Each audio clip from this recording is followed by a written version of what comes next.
Et salut à tous, j'espère que vous allez bien. Bienvenue dans ce jeu talk où on va parler de licorne et de pognon avec Unicorn Fever. C'est parti.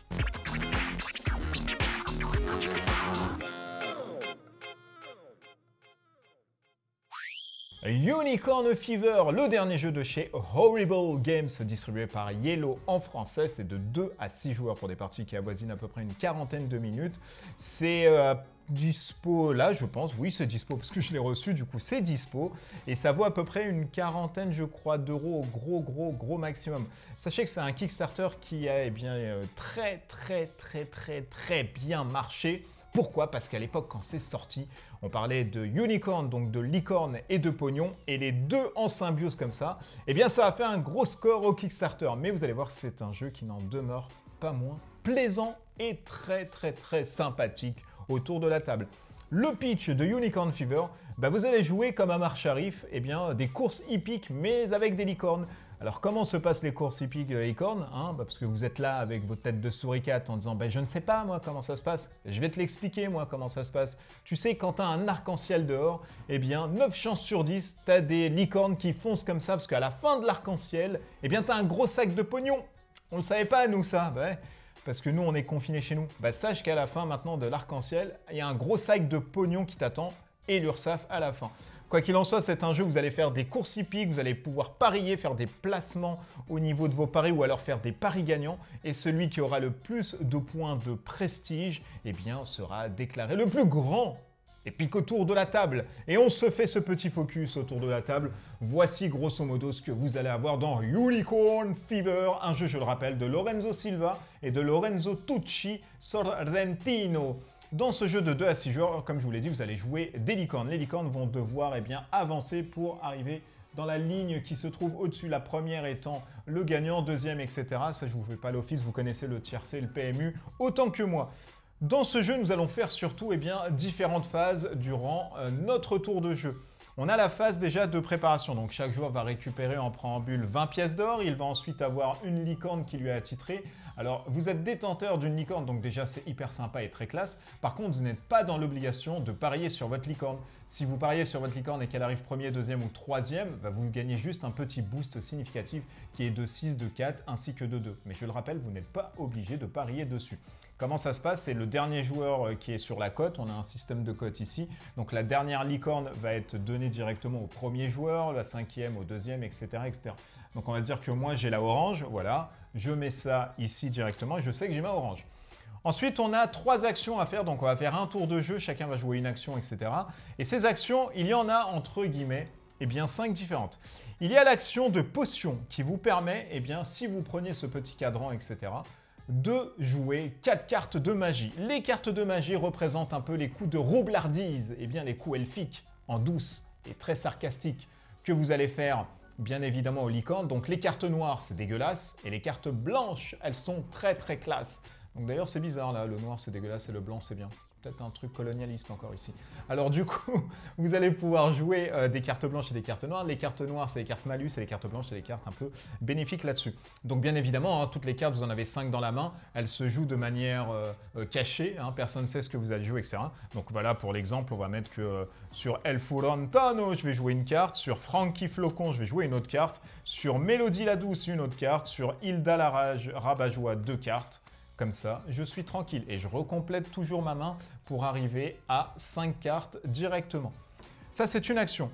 Attention, puisque vous allez voir que ces actions, vous ne pouvez pas les faire tout le temps, puisque si vous n'avez plus de jetons dessus et qu'il n'y a plus de marqueurs comme ça imprimés sur le plateau, vous ne pouvez plus faire l'action. Donc, à utiliser, bien évidemment, avec parcimonie. Des fois, vous en avez 2, des fois, vous en avez 3, des fois, vous en avez 4, parce que voilà, il y a toujours le jeton dessus. On va pouvoir collecter des contrats. Contrats qui vont nous permettre d'avoir des effets supplémentaires soit durant la partie, soit en fin de partie. Le premier contrat est totalement gratuit, le deuxième contrat coûte 3 et le troisième contrat coûtera 7. À savoir qu'il y a toujours 3 contrats, on n'en remettra pas dès qu'il n'y en a plus dessus. Vous allez pouvoir récupérer de la tunasse qui va vous permettre de parier, c'est-à-dire que là vous récupérez le jeton carotte et vous jouez une carte magie et surtout vous récupérez 10 thunes. Le fait de récupérer le jeton carotte, ça veut dire que vous allez être le premier à jouer au prochain tour. Donc ça, c'est plutôt pas mal si vous voulez anticiper vos tours. On va ensuite pouvoir faire des paris, et ça c'est bien parce que les paris vont vous rapporter pour ce jeton-ci 2 points de prestige. Je rappelle que c'est ces jetons trèfle qui vont vous permettre de gagner justement la partie. Vous allez pouvoir faire des paris. Alors, on a les paris gagnants et les paris placés. Ça veut dire quoi? Ça veut dire que les paris gagnants ici, vous allez pouvoir dire, bah tiens, moi je dis que la licorne orange qui est Carmen Cannelle, je mets 4 thunes dessus, elle va arriver première directement. Et si elle arrive première, je gagne la x7 en mise. Donc 4 x 7, je vous laisse faire le calcul, c'est open bar et c'est directement gagnant. En plus de ça, vous allez gagner 5 points de prestige. Donc vous voyez, vous récupérez la thune en fait quand vous faites un pari gagnant ou placé et vous récupérez tout de suite la thune. Ce qu'on va avoir dans les paris placés, c'est un pari moins risqué. C'est-à-dire que s'il y a la licorne qui arrive et qui gagne, vous allez gagner 2 fois votre mise. C'est-à-dire que si vous mettez 5, vous allez gagner 10 en fait. Et vous allez gagner, il me semble, 3 points de prestige et non pas 5. Donc vous voyez, c'est un peu moins, mais c'est moins risqué du coup que le pari placé. Donc on va faire tout ceci, on va dire qu'admettons tout le monde a joué, voilà, que moi j'ai parié, on va juste simuler un tour, j'ai parié sur ma licorne, parce que moi je suis un salopard, j'ai parié 5 thunes directement dessus. Moi je suis un fou, je crois en outsider directement. Et là on a le système des cotes. Alors le système des cotes, il veut dire quoi? On va de haut en bas, et de haut en bas ce sont les cotes les plus fortes, ça veut dire que ce sont les licornes qui sont susceptibles d'arriver toujours première, ou alors en tête de classement. Pourquoi? Parce que pour pouvoir les déplacer, on va tirer une carte du deck vert et on va les déplacer avec la valeur la plus forte vers la plus basse. Sachant que les valeurs qui sont le plus en haut, donc ceux qui ont une forte cote, vont avancer le plus rapidement possible. Et nous allons avoir les faibles cotes, mais qui vont pouvoir créer aussi des surprises. Donc vous inquiétez pas, vous allez voir, il y a plein de rebondissements et c'est très sympa. Avant de commencer la course, eh bien, on va ensuite révéler les cartes. Alors, on révèle la carte Fever, donc c'est uniquement la fièvre du samedi soir pour la licorne qui a la cote la plus basse. Il s'avère ici, c'est la mienne, c'est orange, donc c'est Carmen Cannelle. Et si j'effectue un pari placé de 20 ou de moins sur cette licorne, et si c'est réussi, je gagne x3 au lieu de x2. Donc vous voyez, là déjà, c'est stratosphérique au niveau des paris. C'est uniquement une licorne qui est en chaleur, enfin en fire, pardon, et qui vous permet justement de gagner plein de trucs.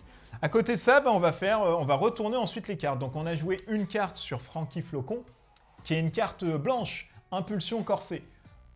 Départ plus 1, donc le premier déplacement de sa licorne de cette course est augmenté de 1 case. Donc ça, c'est plutôt pas mal, c'est le premier déplacement.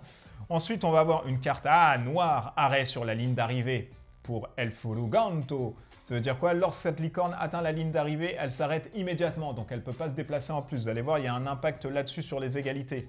Mélodie la douce, c'est pareil, arrêt sur la ligne d'arrivée. Et ensuite, on a sur Hilda Rabat-Joie, on a une carte noire et une carte blanche. Alors, comment ça se passe? S'il y a une confusion entre les deux, c'est-à-dire qu'il y a une carte blanche noire et une carte blanche de symbole A et une carte noire de symbole A, les deux s'annulent, donc on les retire. Là, c'est pas le cas. Donc on a départ plus 1, donc déjà elle va faire plus 1, et on a arrêt sur la ligne d'arrivée. Donc on sait déjà que c'est un peu compliqué. Et là, les starting box sont ouverts, on va commencer à faire notre petite course. Allez, c'est parti sur les chapeaux de roue. On voit que la bleue ici, elle fait 4, donc ça veut dire 1, 2, 3 et 4. Ensuite, on a la rouge qui fait 2, sachant qu'elle fait plus 1, ça fait 3 à son premier départ. 1, 2 et 3, elle reprend un peu les chapeaux de roue. On a la 4 qui fait 2, la Kazakh, allez, 1 et 2 qui part ici. On a ensuite, c'est la jaune qui est El Furuganto qui fait 2. On a ensuite le violet, eh bien, qui fait pareil 2. Malheureusement, la mienne, eh bien, reste à 0. Ben, elle regarde, elle est en train de brouter de l'herbe et du coup, c'est compliqué. Une fois qu'on a déplacé tout le monde, bien évidemment, on va déplacer à chaque fois parce qu'il n'y a pas encore de gagnant. On va lancer les dés de sprint. Et les dés de sprint, par rapport aux couleurs que vous allez avoir, en plus, ils sont très shiny, j'aime beaucoup. C'est dans l'univers des licornes, je kiffe. Pour chaque truc que vous allez faire, vous allez avancer de 1. Si vous avez un doublon d'une couleur, vous avancez toujours de 1. Donc le bleu avance de 1. Oh là là, le bleu est parti loin. Et le vert avance de 1. Donc là, on est parti sur starting block. Ensuite, on a la deuxième carte. Allez, c'est parti. On a le bleu qui avance de 2. Allez, 1 et 2, c'est parti dans son ascension frénétique. On a le rouge qui remonte, 1, 2 et 3 qui se trouve ici. On a ensuite le vert qui ne démord pas, il est à 2. On a le jaune qui essaye de rabattre à 2. On a ensuite le violet à 2, 1 et 2. Et on a un super gros sprint, un retour de la mort de 3 avec la licorne Carmen cannelle. On va ensuite lancer les dés de sprint. Et quel rebondissement puisqu'elle remonte directement en cannelle, Carmen. Et puis le rouge commence à prendre la corde vers le bleu. On n'est pas fini, donc on prend une nouvelle carte. C'est pareil, on va encore monter. Donc 2-2, 1 et 2 ici. Attention à la ligne d'arrivée. 1 et 2, c'est au coude à coude.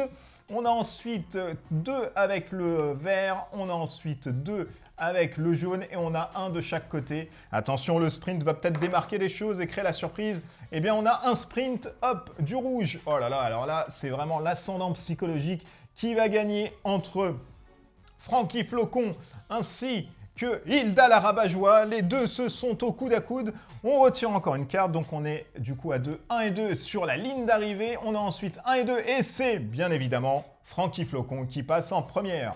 Ensuite, nous avons eh bien 3, hein, de la 1, 2 et 3 qui se trouvent ici. On a 2 ici. On a 1, 2 et 3, quelle remontée aussi là de Rodolphe le Duc. Et on a ensuite 2 là-dessus. Allez, on passe à la phase de sprint. On a du jaune, oh là là, qui est remonté. On a le violet aussi qui remonte. Mais non, mais mon Dieu, c'est terrible. Quelle course frénétique. Elle va se faire coiffer sur le poteau. Et du coup, celle-ci est arrivée en première position. On la met ici, vous allez voir, il va y avoir un impact dessus. La course n'est pas finie. On recommence. Donc 2, le bleu arrive. Donc 1... Et elle s'arrête là, elle ne peut pas continuer parce que malédiction de la crème glacée, eh bien, qui lui dit qu'elle arrête là-dessus. Ensuite, on a 4 en jaune, il n'y a pas, en rouge, pardon. On a 2 en vert, donc 1 et 2, ligne d'arrivée aussi. Oh là là là là, départageant. On a ensuite 1 et 2 sur le jaune, 0 ici, on a 1 et 2 là-dessus. Allez, le dé de sprint, on ne sait jamais.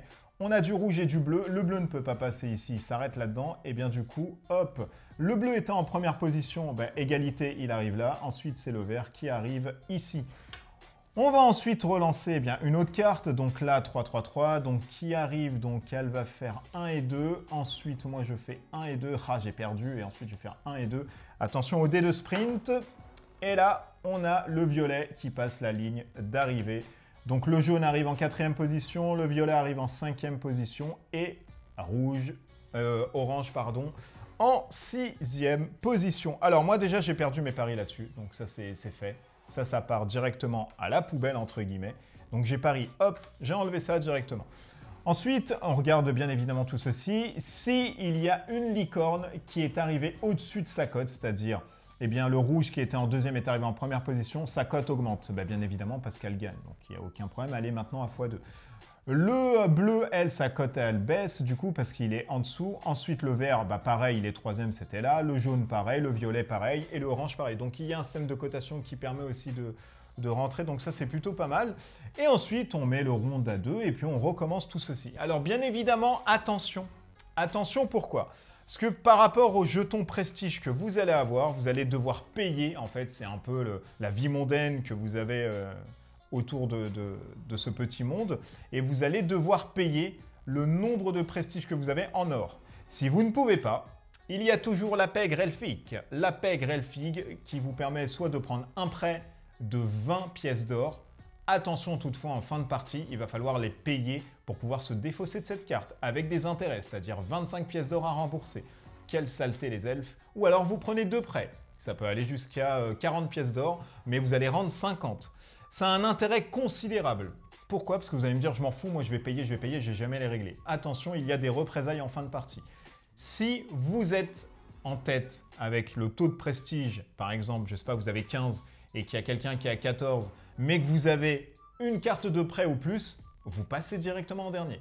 S'il y a d'autres personnes à côté qui n'ont pas de carte de prêt, eux, ils gagnent directement la partie. Donc attention à pas trop prendre les trucs chez les elfes, parce qu'effectivement, ils vont vous donner un gain de boost, mais à côté de ça, il va falloir s'en séparer à la fin de partie. Et voici grosso modo comment se joue ce Unicorn Fever. Allez, on revient en 2 zooms et je vais vous donner mon avis là-dessus. Alors moi, j'en attendais rien. Et très sincèrement, je pensais même que c'était de la merde. Pourquoi? Parce que les licornes, oh, je m'en fous un peu. Et parce que l'univers shiny comme ça, je m'en fous doublement aussi.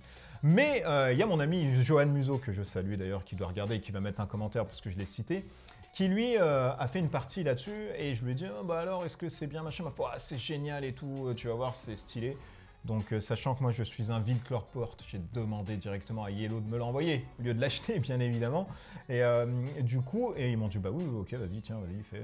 Et c'était très sympa. C'est très, mais c'est plus que sympa. Parce que bah, moi j'aime bien les courses hippiques. Vous le savez, hein, je vous ai montré un jeu de PMU et tout sur la chaîne, qui est Winner Cycle. Très bon jeu d'ailleurs de Paris aussi. Et tout ceci est vachement bien retranscrit à l'intérieur. Vous avez la tension des paris en disant « Allez, vas-y, on y va, on chavote, on cravache ». Donc c'est très sympa, le matériel est très très beau. Mention spéciale aux fesses potelées des licornes, parce qu'elles ont des culs potelés en fait les licornes. Et ça c'est très sympa. On peut les caresser comme ça quand on joue. Non, non, elles sont vraiment très classe. C'est de la bonne figurine en plus. Vous pouvez les peindre sans problème. Elles sont très jolies, donc ça vous donne l'immersion là-dessus. Le plateau est très sympa. On a l'arc-en-ciel comme ça. À côté, on a les elfes, etc. Et c'est très détaillé parce qu'ils sont partis dans les détails où vous allez voir qu'il y a des grands-mères elfiques qui foutent n'importe quoi. On a des elfes qui foutent le dawa à côté. Donc c'est vraiment très sympa si on arrive à prêter un œil là-dessus. Ça joue hyper simple. Avec les enfants, vous pouvez y aller sans problème. Avec des personnes qui ne jouent pas. Et là, bien évidemment, vous savez qui va venir quand je parle de personnes qui ne jouent pas. Ma wife, ma femme.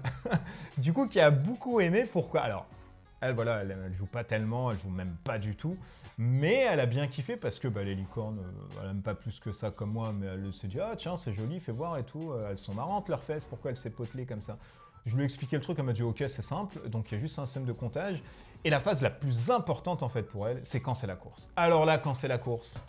Là, c'est le PMU et c'est des noms d'oiseaux autour de la table en disant « Ah, tu m'es passé dessus, c'est pas possible, j'avais une meilleure cote, etc. » Quand vous allez enchaîner des dés de sprint et que c'est uniquement votre licorne qui va avancer et elle va coiffer tout le monde, vous allez dire « Mais attends, elle a pris de la drogue, c'est pas possible. » Donc voilà, l'aspect course, c'est l'aspect le plus important moi, dans le jeu qui fait le sel du jeu. En fait, c'est parce que vous allez avoir l'ambiance à l'intérieur et ce qui est hyper important dans ce genre de jeu, c'est l'ambiance que vous allez avoir.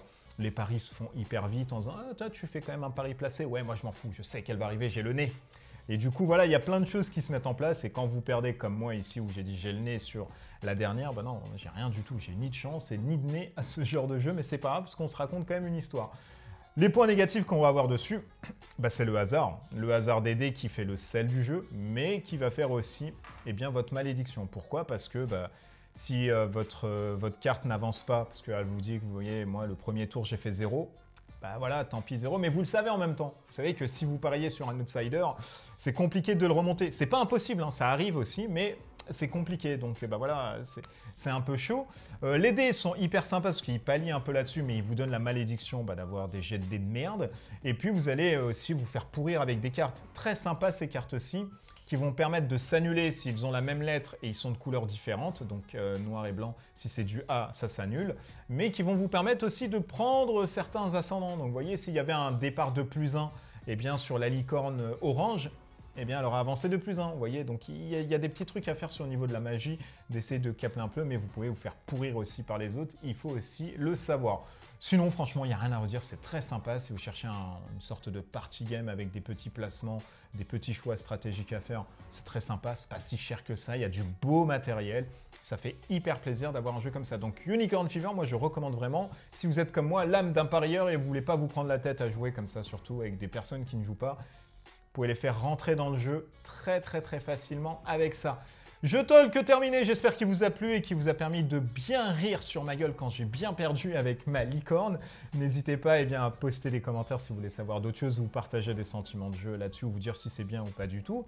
Facebook, Instagram ainsi que Twitter si vous voulez me suivre. Le Discord hyper important pour continuer la discussion dans la joie et l'allégresse et la bonne humeur. Et puis d'ici là, restez chez vous, de très bonnes parties de jeu, des bisous partout.